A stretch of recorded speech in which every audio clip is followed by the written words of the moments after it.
All right, so you're thinking about moving to Seattle. There are so many pros of beautiful nature, so many things to do, and everything out there to see. So, what are the cons of living in Seattle? Well, we'll be discussing everything, the good, the bad, the ugly, and everything you need to know about Seattle, Washington. And we're getting after it right now.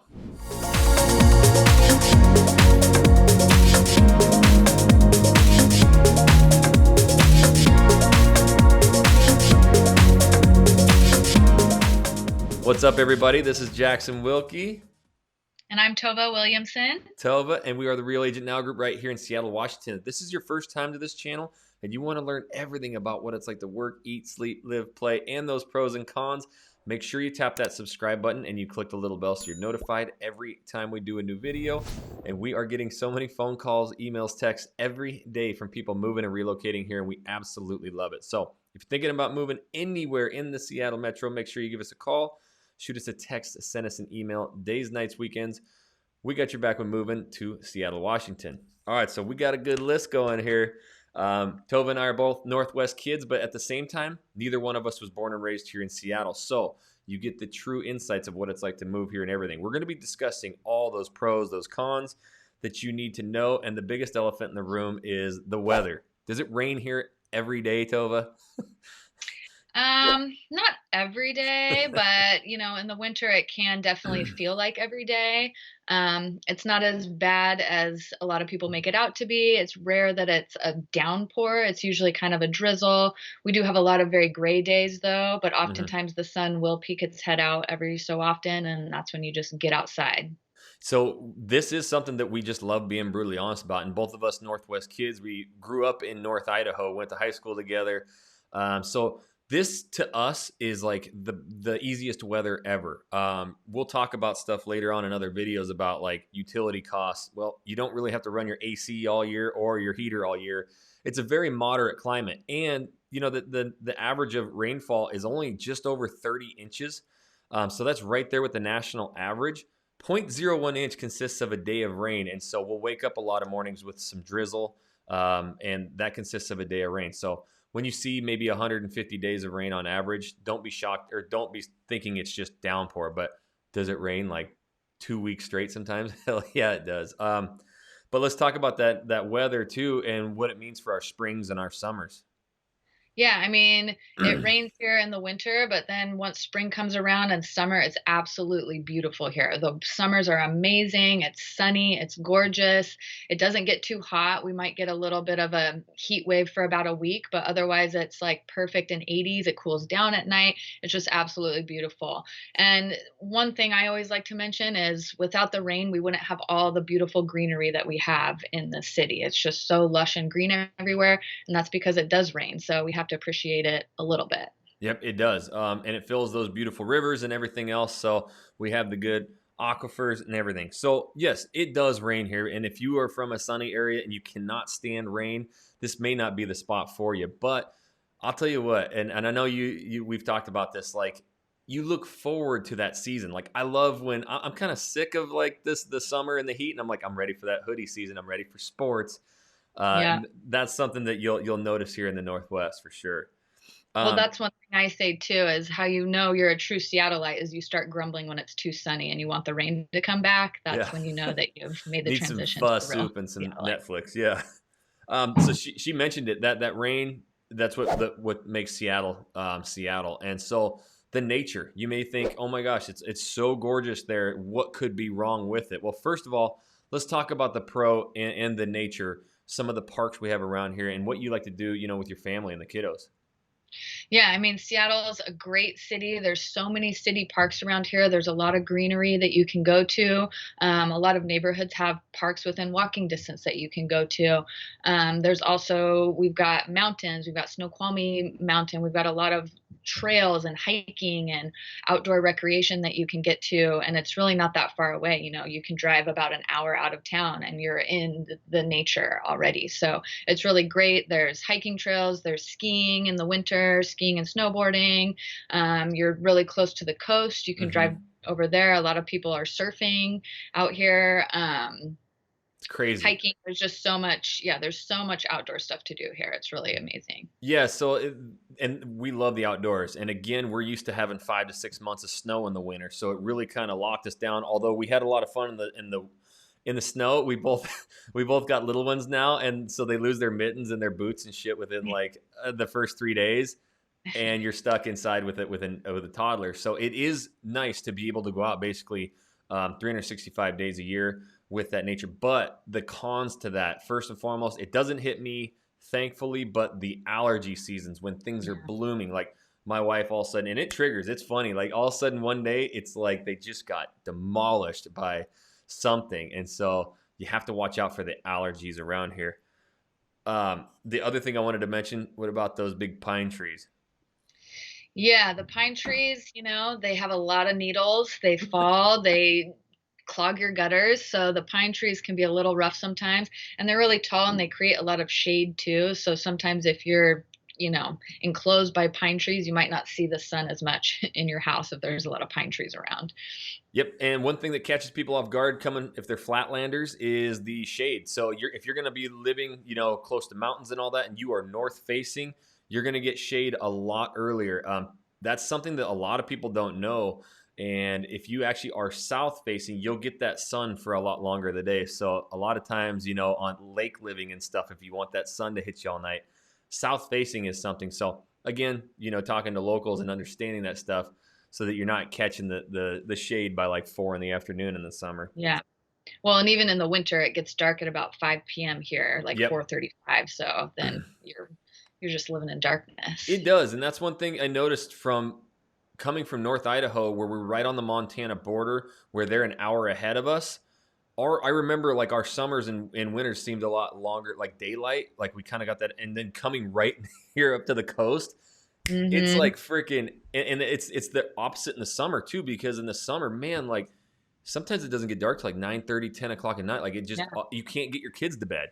Yeah, you gotta, like, black out the whole bedrooms for 'em to go So to you were like sleep. right on the coast. So the time will do that for you. So number three is the traffic. We're notoriously known for actually pretty poor traffic. But let's talk about a couple things right now that really are happening currently with the traffic and kind of easing it.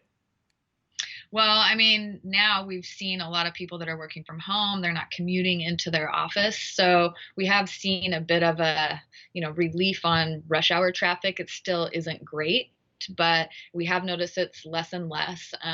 That's kind of the thing in Seattle. We're landlocked. We've got water on all sides. We've got one freeway, I-5, that goes like through the city. Yeah. So there's just really no other way to go. Like you're just going to sit on the freeway. But the city is also expanding the public transit. There's the Link Light Rail that's going to be heading up north, going along the I-5 corridor and down south. So that hopefully will ease some of the traffic as more and more people move out and they can use that public transportation to get to work. Yeah, and that's something that's always been talked about. And I mean, they're really trying to pump that light rail. It's going to start Mhm. heading north of Seattle, up to Green Lake area. And I think the one that's really going to help us a lot, it's a couple years down the road, but that light rail heading out to the east, the Bellevues, the Redmonds, because I mean, you got Microsoft campuses out there. You have some of the biggest jobs, but yet some people may not want to reside out there. So that's going to be really big. The one thing a lot of our clients, especially who've relocated here, they get it into the traffic sometimes and they're like, well, at least it's the most gorgeous traffic I've ever seen. So you are you are surrounded by the Puget Sound, by lakes, by mountains and trees. But just be aware of it. You're moving here for a lifestyle. You're moving here for a reason, for a job. On the map, you might see an area that fits your lifestyle or whatever, and it could be an hour away from what you need to be. So we know these. When we schedule that Zoom call, that phone call with you when you reach out, it is, what are you moving here? What's your lifestyle? Because this is like the city of neighborhoods. So there are like hundreds of neighborhoods, and we know a lot of these that can fit your lifestyle closer to where you need to be. Yeah. And one thing too to add onto that is the city streets in Seattle, like the surface streets are very narrow, very Mm-hmm. windy. So that's the thing, you look on a map and you think, "Oh, this isn't very far from point A to point B," but actually getting there, some of these roads are so narrow, only one car can fit down it at a time. You got to pull over and let the other car pass. So that just it gets really it can take a lot longer to get places than it looks like it does. Great point, because that was one thing that I realized, coming here was like, oh my gosh, this city's pretty old, and so a lot of that really tight, and people park on the street a lot too. So Yeah, that's a good point. Sometimes it they can get take you good at 15, parallel 20 minutes parking. just to get to the freeway, let alone Yeah, to where you need to go.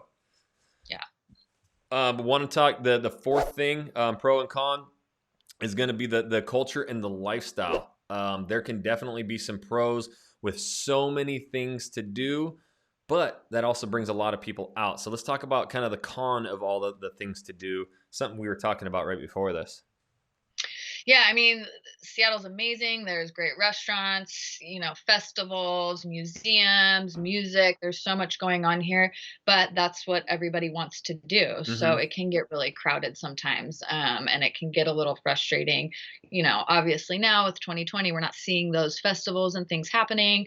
But once it starts back up again, I think people are going to be even more crazy about it. So it can get really crowded if you live in some of those neighborhoods where some of these festivals are. It can just, for that time period, that weekend, it can be a little crazy. I know some people that live in some of the areas where Bumbershoot is and folk life, some of those festivals, they just leave for the weekend to get away from it all and Yeah, then come back. So it's when you rent your um house out. yeah, yeah, yeah, exactly. Airbnb your house and make some money. But yeah, it can just get, there's a lot of people that like to enjoy those things too. So it can get pretty crowded pretty quick. But with that, I mean, I'm talking almost year-round farmers markets. Yeah. You can go down, watch the salmon, run up the locks. You can take like hot tub boats out on the sound. Like there is so many. There's rooftop bars. Yes, it rains here, but there's rooftop bars. Literally anything you want to do, and especially if you are like us, like the nature, hiking, getting out. I love rewarding me and the wife and the kiddos go do a hike, and then you head down, hit a brewery, and grab some brewskis. Like, love Yeah. that stuff. Everything about Yeah. that. And I will invite anybody who's moving here to really open up. As we came from a small town, and I remember like the Coeur d'Alenes and the lighting shows. We didn't go to those anymore because we were tired of fighting the traffic. But now I'm like, I haven't seen any of these things, so I love getting out and seeing them. And I can actually take the more people in the crowds a lot better than when I actually lived here. So when you hear the grumblings a lot of time, it's from the locals who've been here forever and they can't get to their favorite things. And then all of us, like, we go. So Yeah. make sure you're going to a lot of these. They are fun. And there's so many cool, like, Facebook groups, neighborhood forums and stuff that really Yeah. let you know these things. Um, so the last one, the number five, kind of the elephant in the room per se, other than the weather, is the housing prices. I mean, this place is exploding. Let's talk about what people can really expect with the housing prices and where we were like 12 calendar months ago. Yeah, I mean, the cost of living here has really gone up. The housing is going to be your biggest cost, obviously. The median sales price for homes, single family homes, November of this year, 2020, was Yep. $799,000. That's up 10.6% from November last year. So we're still seeing increases. The whole COVID thing hasn't slowed the housing market down. If anything, I've seen more people now coming to move here. They can work. Um, Yeah. Remotely, so they're like, okay, I'm going to live where I want. So we've just seen it explode. It's continuing to explode. It gets crazy. You've got to work on multiple offer situations if you're buying a home. It's pretty crazy. Yeah, so I mean, obvious pros and cons to that. Cost of living going up, but mainly in the housing. When you look at utilities and like health and stuff, it's well below the national average. But we kind of can't keep up. Again, we're landlocked by rivers, by mountains, by lakes, and so we can't just spread out and build everywhere. And so that is sending these prices up. But hey, it went up 10.6%. So I mean, we had clients, who called us from this YouTube channel a year ago by, and one of them, life happened. They ended up having to go. Well, I mean, 10% equity on the house. They left making money. Yeah, So we understand people aren't living in these houses and going to retire, 30 years. Average people move 5 to 7 years. So equity, I mean, you're really getting in. And then to have historically low interest rates. I mean, some of our clients in the upper twos. It's almost like insane to see that. So like she mentioned, in Tova's, we've been working hard with a lot of these clients moving and relocating here. to figure out your lifestyle, because that's the most important thing. You're moving here for a reason. We want to pinpoint you close to that so you're not having to drive and it kind of wastes your day. With that, also, it comes to who's coming with you: yourself, your spouse, your kids, your furry pets, whatever it is. There's certain areas that are going to fit you best. The only way that we can really discover those areas and understand you're moving here is you got to reach out. You got to give us a call, shoot us a text, send us an email. Days, nights, weekends, we got your back with moving to Seattle, Washington. And until our next video, guys, we'll catch you later.